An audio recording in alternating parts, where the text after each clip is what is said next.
Так, мадам Ныканов. Короче, один планчик есть. План полевой, разрывной, план огонь, адское пламя. План под названием Зохан нагибает. Самый жесткий танкист в мире, в этой планете Земля, и в этой планете вообще, во всей вселенной самый жесткий игрок Зохан с нами сегодня в прямом эфире, дорогие друзья. И мы берем интервью. Как вы, откуда вы родом?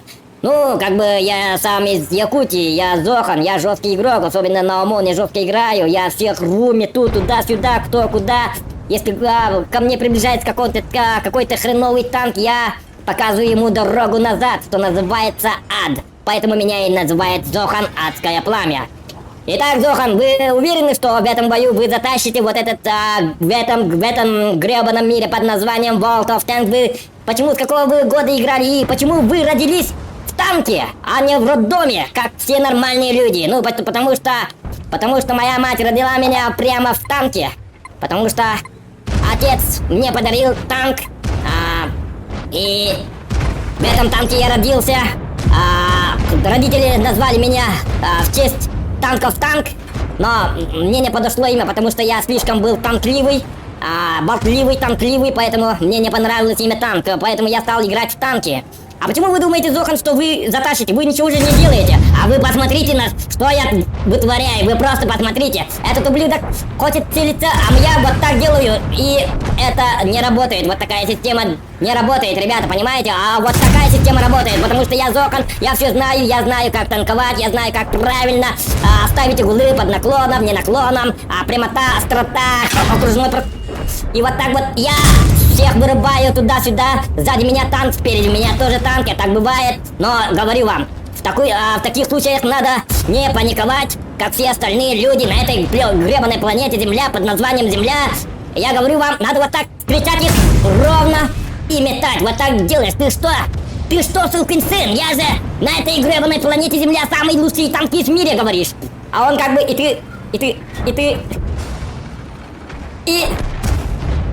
и говоришь: «Сос, помогите мне, помогите!» Друзья твои приходят, а этот мудак просто убегает, понимаешь? И ты сзади ему такой вот выстрел делаешь, чтобы он узнал, что такое Зохан. А он бежит: помогите, там Зохан!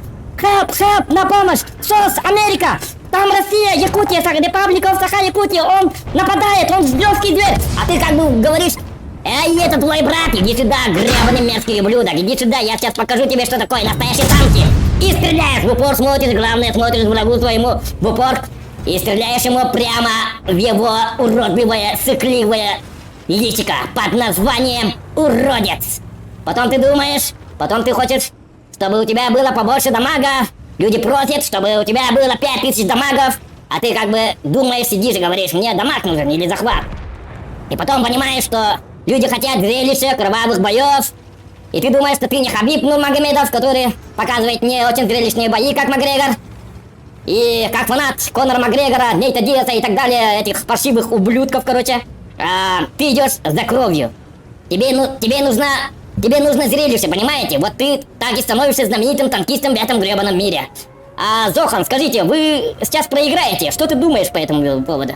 Я никогда не думал про победу, потому что я, как великий игрок, скажу вам, что они пока думают, что у них есть победа, они расслабляются, приходят, потом опять, вот видите, как только они тебя видят, они начинают задыхаться, паниковать, звать: «Мама, иди сюда, помоги! Зачем ты меня родила, когда Зохан был жив?» и так далее.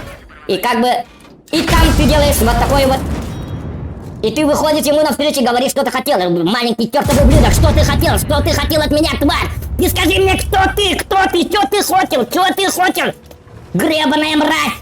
Иди поплачь твоей мамке, говоришь, и идешь дальше.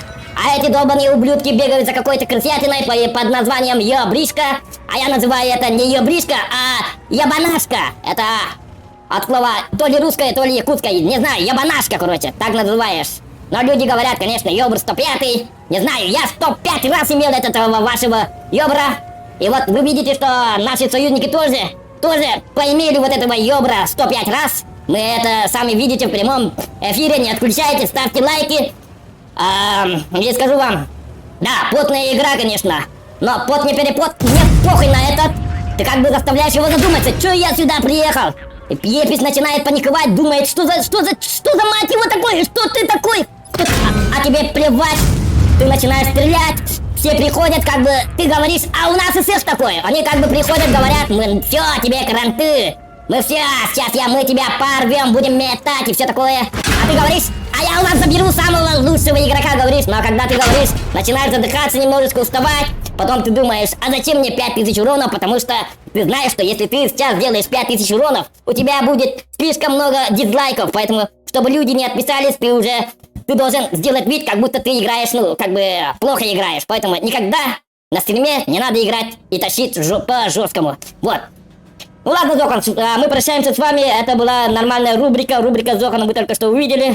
Оставайтесь с нами, прожимайте лайки и все такое. Ну ладно, и что бы вы хотели сказать своим зрителям? Я хочу вам сказать, никогда не играйте в танки. Если вы попали в танки вместе со мной, во вражеской команде сразу вам говорю, выключайте свет, вы вырубайте интернет, сразу монитор берите и гасите просто монитор. То ли кувалдой, то ли молотком, чтобы не видеть боли, чтобы ничего не ощущать. Сразу наушник, сразу растоптайте. Это вам мой совет. Не знаю, как вы это сделаете, но вы должны это сделать. Потому что если вы будете играть против Зохана, вас ждет адское пламя. Вот так вот.